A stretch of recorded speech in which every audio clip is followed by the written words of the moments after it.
ഇത് ചവറ കായലിൻ്റെ ഭാഗമാണ്. അഷ്ടമുടി കായലിൽ വന്ന് ചേരുന്ന ഒരു കൈവഴി, ചവറ കായൽ അഷ്ടമുടി കായലിലേക്ക് വന്ന് ചേരുന്ന ഒരു കൈവഴിയാണ്. ഇവിടെ ഇതിനടുത്താണ് പാവുമ്പ എന്ന് പറയുന്ന സ്ഥലമാണ്. തെക്കുംഭാഗം തുരുത്ത് വലിയ പഞ്ചായത്തിനെ വെള്ളത്താൽ ചുറ്റപ്പെട്ട് കിടക്കുന്ന, അഷ്ടമുടി കായലിനാൽ ചുറ്റപ്പെട്ട് കിടക്കുന്ന ഈ തെക്കുംഭാഗത്തെ കരയുമായി ബന്ധിപ്പിക്കുന്ന പാവുമ്പ ഇതിന് തൊട്ടടുത്താണ്. ഇവിടെ അപൂർവമായി ഈ മുരിങ്ങ, ഓയിസ്റ്റർ എന്ന് പറയുന്ന മുരിങ്ങയുടെ ഒരു കേന്ദ്രമാണിത്. വളരെ അമൂല്യമായ വൈറ്റമിൻ സമ്പുഷ്ടമായ റിച്ച് ഘടകങ്ങളൊക്കെ അടങ്ങിയിരിക്കുന്ന, വൈറ്റമിൻസ് അടങ്ങിയിരിക്കുന്ന ഈ മുരിങ്ങ ഈ കായലിൻ്റെ അടിത്തട്ടിൽ ധാരാളമായി ഉണ്ട്. അപ്പോൾ ഇത് കയറ്റി അയക്കുകയും അതുപോലെ തന്നെ ഇത് എടുക്കുന്നവരും വളരെ കുറവാണ്. വെള്ളത്തിനടിയിലേക്ക് പോയി 1 മിനിറ്റും 2 മിനിറ്റും ഒക്കെ മുങ്ങിയിരുന്ന് എടുക്കുന്ന ഒരു വലിയ ജോലിയാണിത്. അപ്പോൾ ഇത് വന്നു കഴിഞ്ഞാൽ ഇത് പച്ചയ്ക്ക് തന്നെ തിന്നാവുന്നതാണ് സായിപ്പന്മാരൊക്കെ പറയുന്നതെന്നാണ് ഇവർ പറയുന്നത്, അല്ലേ? പച്ചയ്ക്ക് തിന്നുമോ? തിന്നും. അപ്പോൾ ഇതിങ്ങനെ ഇത് കണ്ടോ, ഇത് വളരെ ദുഷ്കരമായ ഒരു ജോലിയാണ്. ഇതിനെ പൊട്ടിച്ചെടുത്ത ഇതാണ്. ഇത് വലുതാണല്ലേ സൈസ്, കണ്ടോ? ഇതാണ് ഓയിസ്റ്റർ അവരെടുത്തിരിക്കുന്നതാണ്. അപ്പോൾ ഇത് എടുക്കുന്നത്, ഇതിപ്പോൾ ജോസ് സെബാസ്റ്റ്യൻ എന്ന് പറയുന്ന ഈ മുരിങ്ങ എടുക്കുന്നതിൽ ഈ വളരെ വിദഗ്ധനായ ഒരു മത്സ്യത്തൊഴിലാളിയാണ്. അദ്ദേഹം പരമ്പരാഗത മേഖലയിൽ ഈ മുരിങ്ങ എടുക്കുന്നതിൽ വളരെ വിദഗ്ധനാണ്. നമുക്ക് അദ്ദേഹത്തെ ഒന്ന് പരിചയപ്പെടാം. ഇതാണ് ജോസ് സെബാസ്റ്റ്യൻ. ഇദ്ദേഹം രാത്രിയാണ്. എപ്പോഴാണ് ഈ മുരിങ്ങ എടുക്കുന്നത് നിങ്ങൾ? വെളുപ്പിൽ 5 മണിക്ക് പോകും. പോയി കഴിഞ്ഞാൽ 5 മണിക്ക് പോയി കഴിഞ്ഞാൽ ചിലപ്പോൾ 9 മണി, ചിലപ്പോൾ 10 മണിയൊക്കെ ആവും കരക്കെടുക്കാൻ.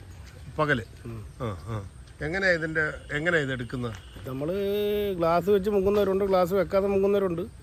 മുങ്ങിയാണ് എടുക്കുന്നത്, അടിത്തട്ടി പോയാണ് എടുക്കുന്നത്. എടുത്ത് കൊണ്ടുവരിക. പിന്നെ എടുക്കുന്നതല്ല പാട്, ഇത് അടത്തി ഇതിൻ്റെ മീറ്റ് എടുക്കുകയാണ് പാട്. മീറ്റ് എടുക്കുക. പിന്നെ ഇത് കണക്ക് ഓരോരുത്തർ വരിക, കൊടുക്കുക. ചിലപ്പോൾ ലാഭം കിട്ടും, ചിലപ്പോൾ നഷ്ടമാവും.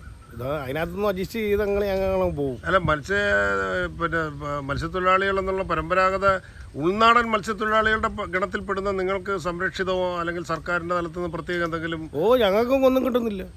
എന്താ കിട്ടാനാ? പിന്നെ ഈ ഓട്ടി എല്ലാം വാരി വാങ്ങണമെന്നും പറഞ്ഞ് ഒന്നാമത് അവർ വരുന്നില്ലെങ്കിൽ ഞങ്ങൾ ഈ ഓട്ടി മൊത്തം കൂട്ടി വിടിയിടുക. എന്നിട്ട് അവരൊന്നും എടുക്കുന്നില്ല. സർക്കാരായിട്ട് ഏറ്റെടുക്കുന്ന പ്രേമേന്ദ്രൻ ഇവിടെ വന്ന് പറഞ്ഞു, എന്നിട്ട് അവരെടുക്കുന്നു. സർക്കാർ എടുത്തിട്ടില്ല ഇതുവരെ.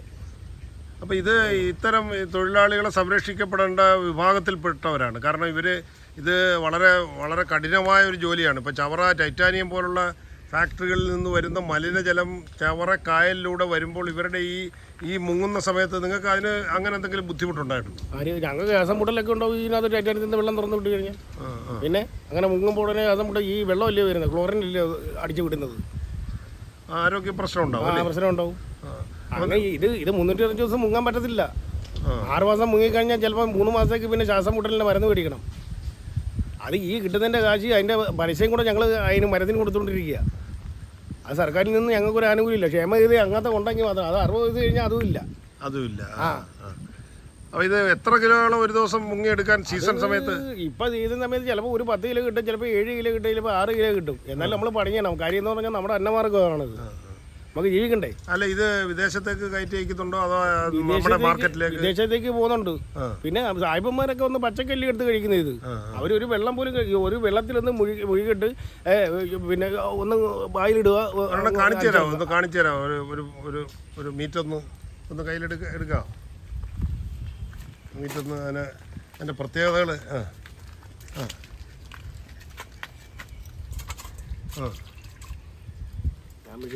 ഇല്ല, വിഴുങ്ങണ്ട. അല്ലല്ല, ഇപ്പം കഴിക്കണ്ട. നോക്കട്ടെ, വാങ്ങിക്കൊണ്ടുവാ.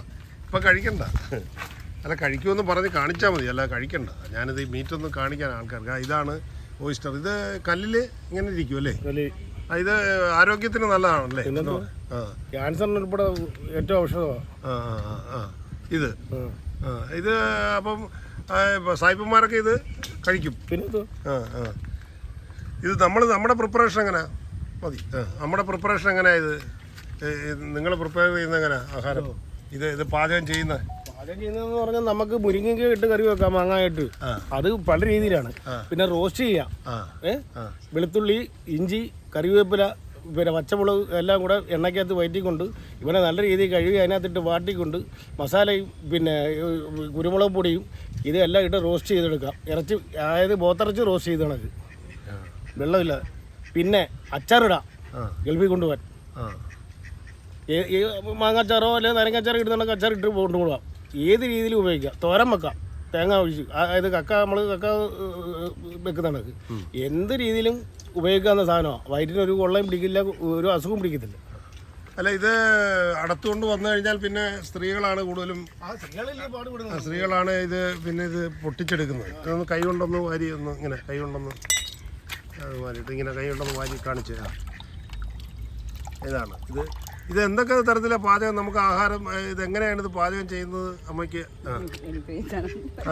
അല്ല, ഇത് വർക്ക് അങ്ങനെ.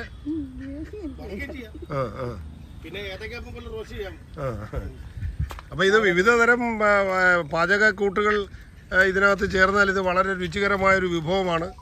അപ്പോൾ അത് അപൂർവമായി കിട്ടുന്ന ചവറക്കായലിലാണ് ഇതിൻ്റെ ഒരു അഷ്ടമുടി കായലിൽ ഇത് വളരെ സമ്പുഷ്ടമായിട്ട് കിട്ടുന്ന പല ഭാഗങ്ങളിൽ കിട്ടുന്നുണ്ട്.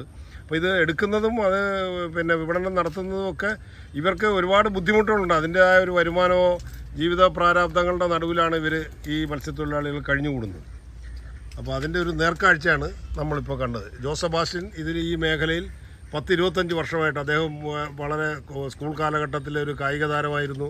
10ാം ക്ലാസ് പാസ്സായി പോലീസ് സെലക്ഷൻ കിട്ടിയാണ്. പക്ഷേ അത് അന്നത്തെ രാഷ്ട്രീയ അല്ലെങ്കിൽ എന്തുകൊണ്ടോ അദ്ദേഹത്തിന് ജോലിക്ക് പോകാൻ പറ്റാത്തതിൻ്റെ വിഷമമൊക്കെ അദ്ദേഹം പങ്കുവയ്ക്കുന്നുണ്ട് നമ്മളോട്. ഇതാണ് മുരിങ്ങ. ഇതെല്ലാം പൊളിക്കാനുള്ളതാ അല്ലേ? സർക്കാരിൽ നിന്ന് ഇതുവരെ യാതൊരു ആനുകൂല്യം ഞങ്ങൾക്ക് ഇത് കിട്ടിയിട്ടില്ല. ഇല്ല.